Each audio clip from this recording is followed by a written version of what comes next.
दुनिया भर में फैला कोरोना वायरस अब हर किसी के लिए जी का जंजाल बन चुका है, क्योंकि वायरस को दस्तक दिए करीब 5 महीने हो चुके हैं। उसके बाद भी इस वायरस से निपटने का कोई भी रास्ता अभी तक किसी भी देश को नहीं मिल पाया है।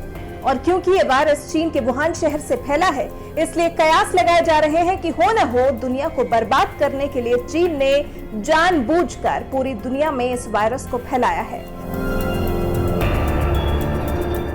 इस वायरस को लेकर चीन पर सबसे ज्यादा जिस देश की नाराजगी है वो अमेरिका है, क्योंकि अमेरिका में अभी तक इस वायरस की चपेट में आकर करीब 80,000 लोगों की मौत हो चुकी है। अपने आप में ये आंकड़ा डराने वाला है। इसलिए चीन के झूठ का पर्दाफाश करने के लिए अमेरिका के शीर्ष सांसद टॉम टिलिस ने चीन की सरकार को कोविड-19 महामारी का कारण बनने वाले उसके छल और बातों को गुप्त रखने की कोशिशों को जिम्मेदार ठहराते हुए एक 18 सूत्रीय योजना बनाकर तैयार कर ली है और उस विधेयक को संसद में भी पेश कर दिया है। अगर ये विधेयक पारित हुआ तो इसका चीन पर बहुत बड़ा असर हो सकता है।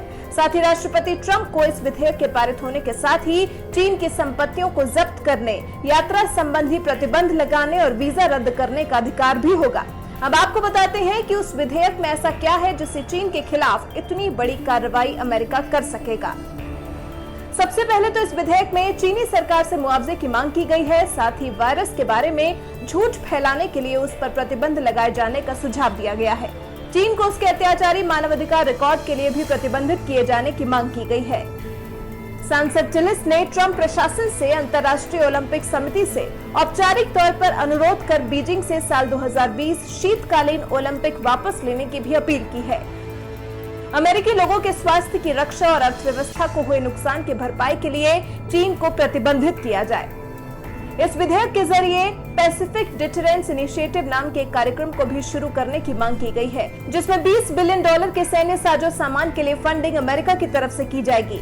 इस कार्यक्रम का मकसद क्षेत्रीय सहयोगियों के साथ सैन्य संबंधों को मजबूत करना होगा।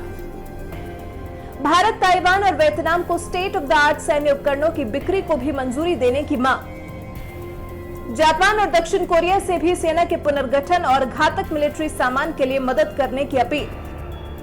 चीन के खिलाफ कड़ी कार्रवाई करते हुए चीन में मौजूद सभी अमेरिकी मैन्युफैक्चरिंग कंपनियों को अपने देश वापस लाने की अपील। चीनी सामान पर निर्भरता खत्म किए जाने की भी अपील विधेयक में की गई है। अमेरिकी तकनीकों को चोरी करने वाले चीन पर कड़ाई करने की अपील। विधेयक में राष्ट्रपति ट्रंप से भी अपने सहयोगियों को चीन पर प्रतिबंध लगाने के लिए अपील करने के लिए कहा गया है, जिससे चीन को सजा मिल सके। सभी देश मिलकर चीनी हैकर्स को रोकें और अपनी साइबर सुरक्षा को मजबूत बनाएं। चीन से अरबों डॉलर के अमेरिकी पेंशन निधि निवेश को भी निकाल लेने की अपील की गई है। चीन पर बौद्धिक संपदा और अनुसंधान कार्य से जुड़ी जानकारियां चोरी करने का आरोप लगाया गया है। इन सभी बिंदुओं के जरिए चीन पर दबाव बनाया जाएगा और इस वायरस को लेकर उसकी जवाबदेही को तय किया जाएगा।